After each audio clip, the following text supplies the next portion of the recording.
যে ধরনের অন্যায় বা হত্যাকাণ্ড যারাই ঘটাক তারা তো আমার দেশের নাগরিক।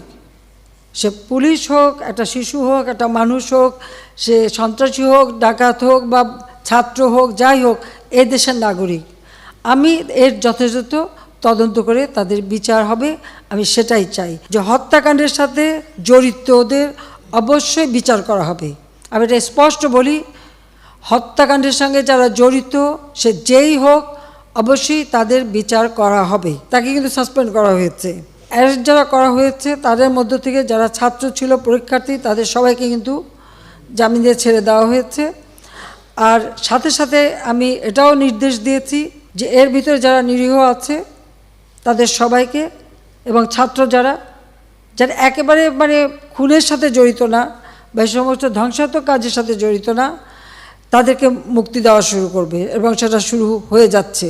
যারা যারা দোষী ঠিক তাদেরকে চিহ্নিত করে তারা থাকবে, কিন্তু বাকিরা যাতে মুক্তি পায় সে ব্যবস্থাটা কিন্তু আমরা করে দিয়েছি। আমার সাথে যদি বসতে চায় তাহলে আমি বসতে রাজি। তারা যদি এখনও আসতে চায়, কথা বলতে চায়, আমি তাদের সাথে কথা বলতে চাই, তাদের কথা শুনতে চাই, তাদের দাবির কী কী বাকি আছে আমি এটা শুনতে চাই, এবং যেটা আমাদের সাধ্যমতো সেটা আমি পূরণ করতে চাই।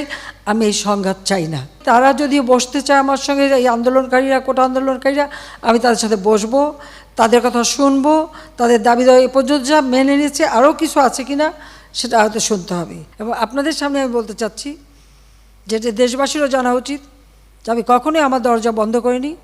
গণভবনের দরজা খোলা। যখনই এই আন্দোলনকারীরা কথা বলতে চায়, আলোচনা করে সমাধান করতে চায়, আমি তাদের সাথে নিজেই বসতে রাজি। আমি আবারও বলছি যে আন্দোলনকারীরা যদি আলোচনা করতে চায় আমি এখনও রাজি। যে কোনো সময় তারা আসতে পারে, আলোচনা করতে পারে, দরকার হলে তাদের গার্জিয়ানদের নিয়েও আসতে পারে। সার্বজনীন পেনশন স্কিম, এটা কিন্তু 2008-এর নির্বাচনী ইস্তাহারে আমাদের ছিল যে আমরা এটা করব। আমরা বহু সময় নিয়ে এটা অনেক চিন্তাভাবনা করে সার্বজনীন পেনশন স্কিমটা আমরা চালু করেছি, এবং সেখানে কিন্তু বিভিন্ন শ্রেণীর মানুষের জন্য বিভিন্নভাবে সুবিধা আমরা দিয়েছি। যে বিশ্ববিদ্যালয়, স্বায়ত্তশাসিত প্রতিষ্ঠান এবং প্রজাতন্ত্রের সকল বেতনভোগ কর্মচারীদের ক্ষেত্রে সার্বজনীন পেনশন ব্যবস্থায় অংশগ্রহণের বাধ্যবাধকতা বাতিল করে দিয়েছি, একবারে বাতিলই করে দিয়েছি। বিচার বিভাগে যে তদন্ত কমিটি করেছিলাম, আমি কিন্তু কারো দাবির অপেক্ষা রাখিনি, কারণ আমি চাই যারা এর সঙ্গে জড়িত সে যেই হোক, সে পুলিশই হোক বা অন্য যে কেউ হোক, যারা অস্ত্রধারী, যারা এই ধরনের ঘটনা ঘটায় তাদের সকলেরই তদন্ত হোক, বিচার হোক। এবং এই যে সমস্ত জিনিস জ্বালাও পোড়াও সবগুলি শুধু ঢাকা না, যে কয়টা জায়গায় এই ধরনের ধ্বংসাত্মক কার্যকলাপ হয়েছে সেগুলি যেন তদন্ত করে যথাযথ বিচার হবে। তার জন্য আমি যে জুডিশিয়াল কমিটি করে দিয়েছিলাম সেটা আরও 2 জন নিয়োগ দিয়ে এটাকে 3 সদস্য বিশিষ্ট আমরা করে তাদের কর্মপরিধিটাও বাড়ালাম, সময়টাও বাড়িয়ে দিলাম, যাতে যথাযথভাবে এটা তদন্ত হয়। আমি চাই যে ধরনের অন্যায় বা হত্যাকাণ্ড যারাই ঘটাক তারা তো আমার দেশের নাগরিক। সে পুলিশ হোক, একটা শিশু হোক, একটা মানুষ হোক, সে সন্ত্রাসী হোক, ডাকাত হোক বা ছাত্র হোক, যাই হোক, এই দেশের নাগরিক।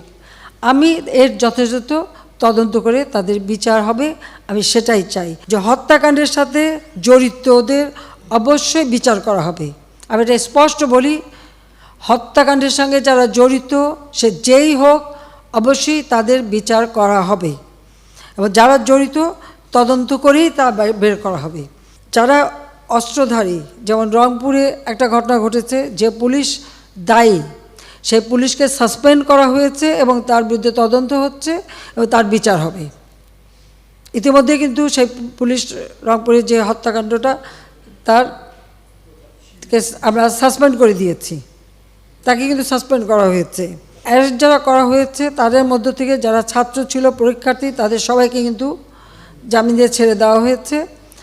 আর সাথে সাথে আমি এটাও নির্দেশ দিয়েছি যে এর ভিতরে যারা নিরীহ আছে তাদের সবাইকে, এবং ছাত্র যারা একেবারে খুনের সাথে জড়িত না বা এই সমস্ত ধ্বংসাত্মক কাজের সাথে জড়িত না, তাদেরকে মুক্তি দেওয়া শুরু করবে এবং সেটা শুরু হয়ে যাচ্ছে।